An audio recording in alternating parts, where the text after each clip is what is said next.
A VOR is a radio station that transmits radio navigation signals in the very high frequency or VHF band. The station transmits radio signals called radials in every direction away from the station.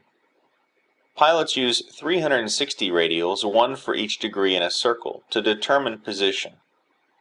If the equipment in the airplane says the airplane is on the 360 degree radial, then the airplane is north of the VOR. An airplane on the 90 radial is east, while one on the 180 degree radial is due south of the station. Since pilots rely on the compass for directional guidance, the radials transmitted by VORs are aligned with magnetic north. Before using a VOR for navigation, it must be tuned and identified. Tuning in the VOR is a simple matter of selecting the proper frequency on the receiver. Next, configure the airplane's audio system so that you can monitor the audible Morse code identifier, which is broadcast by the VOR station. Each VOR has a unique 3-letter identifier. By hearing the Morse code for this 3-letter identifier, you have positively identified that the signal on your display is being received from the intended VOR. To find your location from a VOR, turn the Omni Bearing Selector knob, or OBS knob, on the VOR receiver display until the needle centers and the To From flag indicates From. Once the needle is centered, your magnetic bearing or radial from the VOR is shown on the top of the display. For example, if the reading was 135, this tells you the airplane is located over the 135 radial. In other words, the airplane is southeast of the VOR. One thing that can be very confusing when learning VOR navigation is that the radial you are on has nothing to do with your heading. You could be on a 135 radial and headed north, south, or any direction. To find the direction to a VOR, rotate the OBS until the needle is centered with a To indication.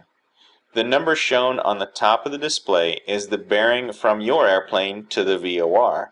This is exactly the opposite of the direction from the station to the airplane.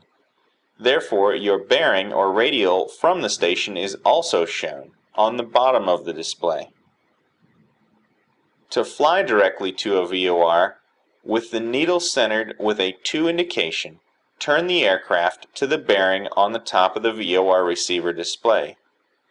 Since the VOR is displaying the direction to the station and your airplane is flying that heading, you will be heading directly to the VOR. However, the airplane will drift with the wind unless a crosswind correction is applied.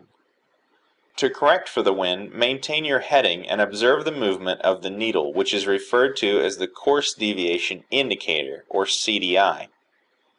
If the needle moves right or left, it indicates the need to move the airplane right or left to stay on course to the station. This is another confusing concept of VOR navigation. The needle is not telling you to turn right or left, it's telling you to move the entire airplane right or left. Of course, in order to do this, you will have to turn the airplane. However, your goal is to adjust the heading with the purpose of moving the airplane laterally.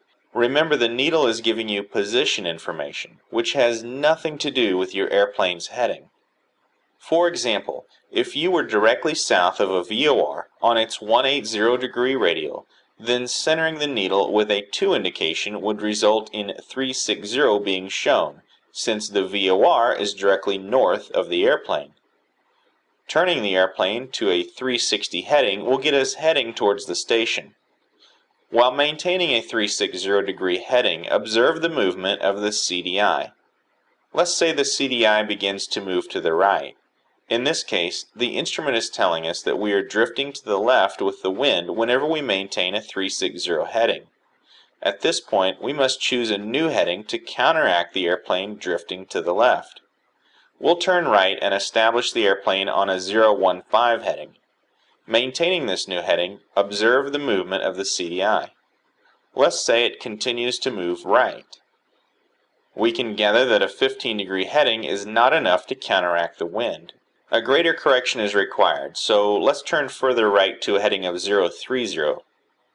While maintaining a 030 degree heading, the needle begins to move back towards the center of the display. This means a 030 heading more than counteracts the wind, and we are returning to our desired course.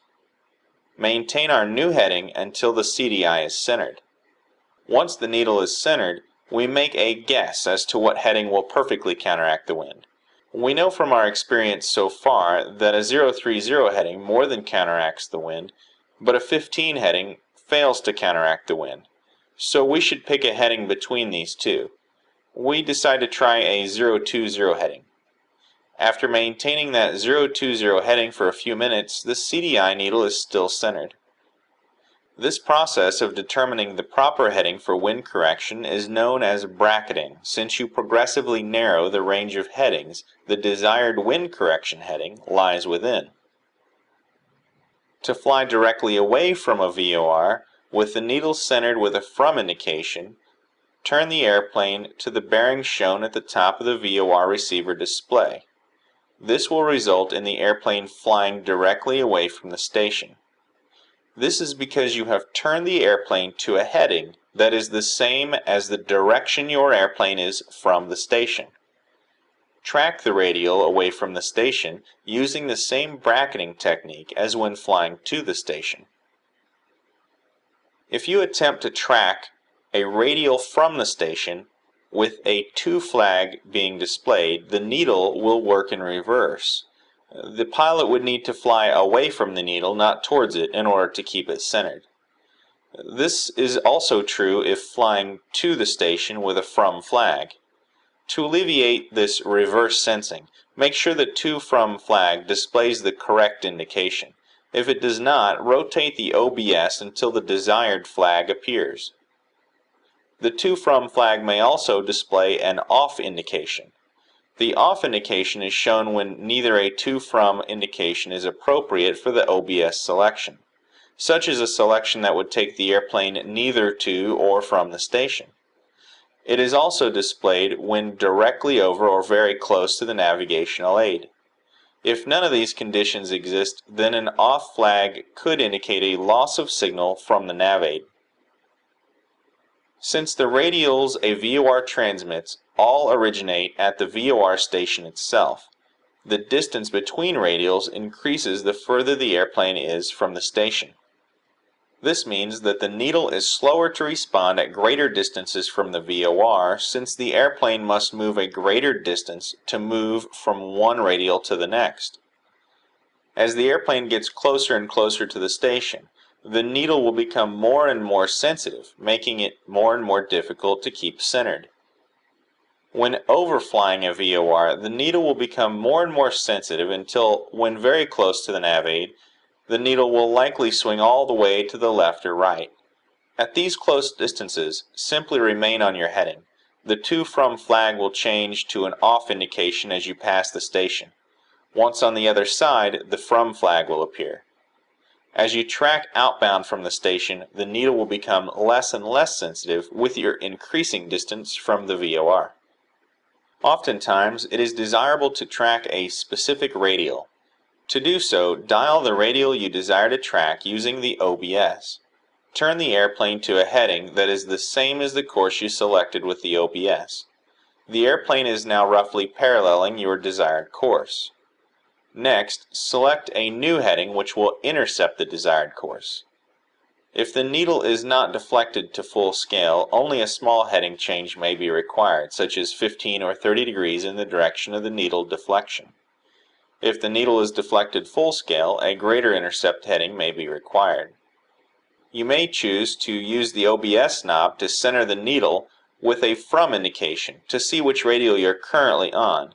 Then return the OBS to the desired course.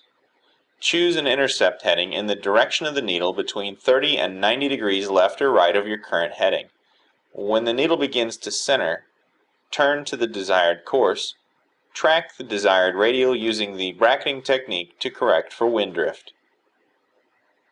DME, or distance measuring equipment, consists of stations on the ground and equipment in the airplane. DME operates in the ultra-high frequency, or UHF, band of frequencies. When a VOR is fitted with DME equipment, it is referred to as a VOR DME. Each VHF VOR frequency is paired with a specific UHF DME frequency. This means the pilot only needs to use the VOR frequency and does not need to be concerned with the DME's UHF frequency. Before using DME, identify the DME to be used by listening for its Morse code identifier. DME equipment does not have its own unique identifier. Instead, it uses the identifier of the VOR to which it is attached. The DME will transmit its parent VOR's Morse code identifier once every 30 seconds. DME operates by measuring the time it takes for a radio signal to be relayed from the airplane to the ground-based DME equipment and back.